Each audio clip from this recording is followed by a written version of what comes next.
Hey everyone, it's Ben Hardy here, and in today's we're going to be comparing the Toyota Land Cruiser 1958 to the Toyota 4Runner TRD Off-Road with the hybrid. These are pretty much the same price, they're on the same platform, they have the same powertrain. So what's actually the difference? Before we get in this video, I want to give a huge shout out and thank you to the Larry Miller Toyota here in Murray for giving me some time with both of these cars. Link to their website in the description down below. If you have any questions, just ask for Isaac. Also include a link to my car buying guide. Let's get into it.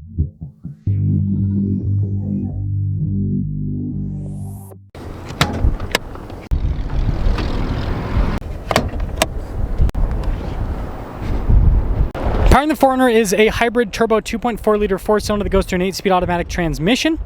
Fuel economy is 23 around town, 24 on the highway, with power outputs being 326 horsepower and then 465 pound-feet of torque. Now the Land Cruiser has the exact same powertrain. One distinction is fuel economy is 22 around town, 25 on the highway. So worse around town, but then somehow better on the highway with the exact same powertrain. And when you look at the different elements under the hood of both of these cars, it is literally a mirror image.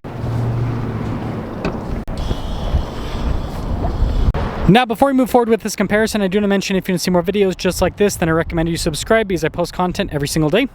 Now, there's obviously a huge difference when it comes to style with both of these vehicles. The 4Runner is a lot more rounded off, except for the fog lights, of course, which are rectangular, whereas the Land Cruiser has circular with all of the lights. But yeah, much boxier the design, a lot less painted on the 1958 here that, again, like I said, pricing is very comparable with both of these vehicles. Now, they are on the exact same wheelbase, 112 inches. Roughly, so everything's going to line up there. You notice the Land Cruiser does not have side steps, whereas the 4Runner at this price point does. The 4Runner also has these cool TRD wheels, and a big distinction is actually here in the rear. The 4Runner has Bilstein shocks, whereas with the Land Cruiser, you just got the normal Land Cruiser shocks. There's fixed system, basically. Anywho, the Land Cruiser is obviously very boxy when you look at the side profile. The 4Runner is tapered off more so it has kind of like a sportier look.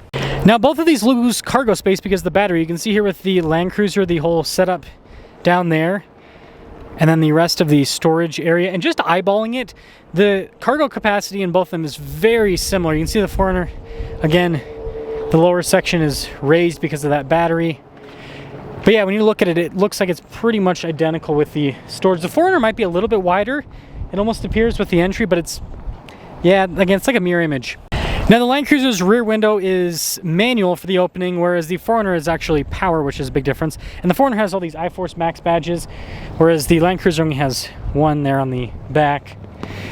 Look a little bit different. And again, unpainted bumper on the Land Cruiser, whereas the 4Runner has some painted elements on the lower section. Both of them have the spare tires underneath, and both of them have the, actually, I want to show this. The exhaust tip in like the exact same placing. You can see here with the Land Cruiser, and then with the 4Runner. Now, something to note, space here in the Land Cruiser is really good. We've got these little climate controls here in the back, USB ports. The door panel is very basic. It's like all plastic with the 1958. These cloth seats are definitely nice. They feel very premium overall, and you've got lots of space because of the box design and also vents up top. Now, the legroom feels very similar in the 4Runner, but something to note, vents are down below, and then you actually get soft touch there in the door panel. And then these cloth seats, they're nice. They just don't feel as premium as the Land Cruiser. And then the roof is definitely lower. It sits lower, noticeably. And look at the difference with the door handles. The 4Runner has these kind of like rugged feeling looking door handles, whereas the Land Cruisers are a lot more premium and smaller and painted. Now, the Land Cruiser has 1,100 pounds of payload capacity, and it weighs 5,600 pounds roughly. Now, quickly taking a look at the interior of the Land Cruiser, you can see you've got this mostly digital gauge cluster there. Really nice trim on the steering wheel here, very fancy, kind of luxe feeling. We do have some trailer brake controls down below there, which is definitely a nice thing to have. We've got the smaller screen for the Land Cruiser, still has a backup camera. This comes with dual zone climate, heated seats, and heated steering wheel. We don't have a phone charging pad or anything like that, but we do have some USBs. We do have our drive mode select as well as crawl control. No multi-terrain select with this, but we do have a center and a rear locking diff as well as a full-time four-wheel drive system. Got some cup holders here, big center console, nice trim. So I just noticed there's kind of like some nice premium materials all throughout, and again, the headroom's great because of the boxy design. Now, the 4Runner actually has less payload capacity, 895, but it weighs the same amount, about 5,600 pounds. And turning the 4Runner on. And by the way, you can have the Land Cruiser have the same gauge cluster theme as the 4Runner. That's an option to change. But you notice this actually has a full digital screen, so a little bit nicer unit there. Steering wheel is a bit different with the trim here. And then we actually have a wireless phone charging pad, but funny enough, heated seats, heated steering wheel, but no dual zone climate. And same small infotainment system with the camera. And then this has a part-time four-wheel drive system, so it's not full-time like in the Land Cruiser, so you don't have a selectable center locker, but you do have a selectable rear locker. And then this also has multi-terrain select, whereas you have to go up in package with the Land Cruiser to get multi-terrain select. And then this stuff, again, feels kind of cheaper in the 4Runner, but overall, I mean, the interior feels relatively well built. I mean, this wiggles a little bit. Got the storage above the glove box, and again, you can see the dash design's completely different compared to the Land Cruiser. And then that's just for the rear window, and then no sunroof, just like the Land Cruiser. Now, when it comes to pricing, that 4Runner stickers for just over $54,000, whereas a Land Cruiser equipped like this is going to be about $56,000, $57,000. The Land Cruiser is a little bit more expensive compared to the 4Runner when you equip them relatively similarly. Anyways, let's drive them and see which one performs the best. TRD off-road with the hybrid.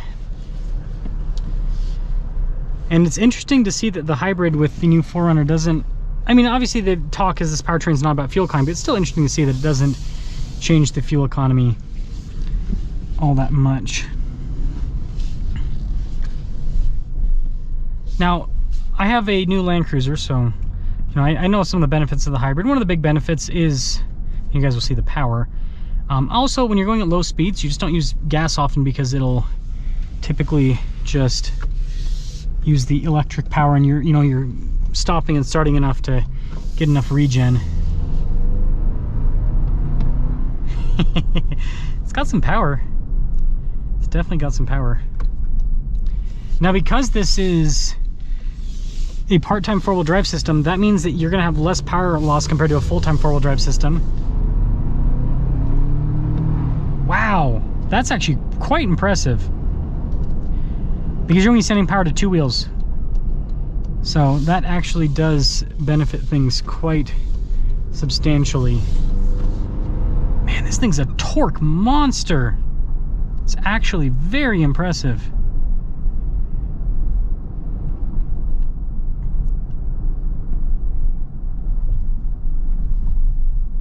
Yeah, suspension's pretty nice on this Tier D off-road too. Something that I've noticed is, seems like the springs in the platform are not necessarily that much more important than shocks, but it seems like they're almost a little bit more important than the shocks you have in a car in terms of on-road performance. Off-road, yeah, completely different story. But on-road, if you've got good springs and you've got a well-built platform, then things ride pretty comfortably. So it still feels like a truck, but it's actually pretty comfortable over all the bumps. It's definitely not bad at all.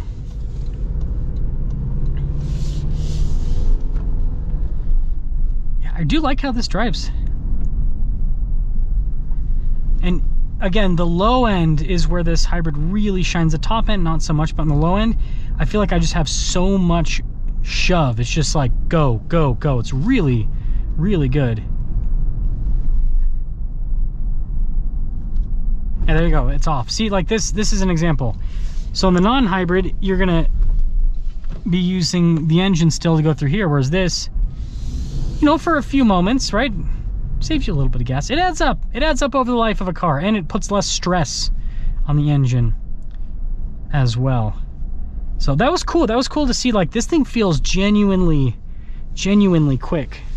It's actually quite impressive, if you ask me. So Tier D off-road with the hybrid might be the 4Runner sweet spot. I didn't turn it on all the way. There we go. Okay, Land Cruiser back to back with the 4Runner hybrid. This is such an interesting comparison, if you ask me. Again, same, pretty much everything. Now, right off the bat, the steering feels different, and it makes sense. This is a full-time four-wheel drive system, so it's going to be a little bit different. Now, this still handles really well, but and the steering's pretty direct, but yeah, there is going to be a bit of a difference. I'm really interested to see if that 4Runner feels quicker. Actually, I think it's slight. Again, you've got less power loss because you're only sending power to 2 wheels versus all 4 wheels all the time. Let's get another one. I just want to make sure. Yeah, I really do feel like I got to wring this one out a bit more. The 4Runner, it does feel noticeably quicker. I'd be interested to see the 0 to 60 times, like official. But I will say this handles fine. It does, again, and this makes sense. This is going to happen every single time you have a full-time 4-wheel drive system when you compare it to a part-time 4-wheel drive system. The full-time car never handles as well when you compare it to the part-time car in 2-wheel drive. Now, if you put the part-time car in 4-wheel drive, this does handle substantially better, right? The turn-in's much better. Everything's better. But that in 2-wheel drive, this in 4-wheel auto, so, with the center def unlocked, yeah, it just doesn't, this feels more SUV-like in the sense of the handling, whereas the 4Runner actually, that thing handles pretty tight. And the Bilstein shocks, I will say, I think those do help out a little bit with the handling because those shocks are firm, and so when you go around corners, it really helps reduce some of that body roll. Now, this has some more premium touch points, like with the steering wheel, not like the door panel in the 1958, but it does feel like I'm in a more, and the seats too, it feels like I'm in a more luxurious car, whereas the 4Runner, I feel like I'm in a more rugged vehicle. Crazy. So how I'd rate it, like acceleration, is it's like the non-hybrid 4Runner is the slowest, this is in the middle, and then the hybrid 4Runner feels the quickest out of the bunch. Yeah, but this still has that nice low-end torquey punch. And something else to note, this has smaller tires than the 4Runner. These are 245 millimeters wide, whereas the 4Runner is 265. So this actually has to move less tire, technically. But you can see it does the same thing. We're in the same exact place, and it was in the electric mode. Man, interesting. Yeah, not what I expected whatsoever. So to sum things up with our comparison here, 4Runner hybrid versus Land Cruiser hybrid, and just the vehicles back to back, this definitely feels like it has more space. It definitely feels like a slightly more premium vehicle. It's got a few more premium features, but yeah, it's just the touch points. This just feels like a nicer place, whereas the 4Runner, it's not bad by any means. It just doesn't feel quite as upscale as the Land Cruiser here. They both drive really well. Like, you're not really winning on one of, because they both have fixed shocks. Neither of them have adjustable shocks. Neither of them have adjustable suspension, right? Neither of them have KDSS. They drive super similar from a suspension comfort perspective. So I think it's going to come down to what style do you like more, which one fits your budget better, and how much do you value full-time 4-wheel drive. If you live in an area that rains a lot and snows a lot, yeah, you might value the full-time 4-wheel drive system a bit more. But if you live in a place that, you might occasionally take the car off-road and it's dry most of the time, like think like LA, think like, the Sun Belt, all of that. I mean, it does rain in those places, but you guys get what I'm saying. The 4Runner, you might like that more because you aren't going to be using the 4-wheel drive system nearly as often with the car, which make sure you engage it at least once a month so you don't seize up your 4-wheel drive system. But that's kind of my 2 cents. I do see how these are for different buyers, but they're also so similar that you really have to get, and this is the sad thing for buyers, is not sad thing, but you have to get into the nitty gritty with both vehicles to really determine which one is a better fit for you. You have to look at every single feature look at every single feature both those cars offer and just check off a list. Do I need a rear locker? Yes or no? Do I need 4-wheel drive all the time? Yes or no? Do I need the extra headroom? Like, how tall am I? You're gonna have to look at all those things to really determine which one's gonna be a better fit for you.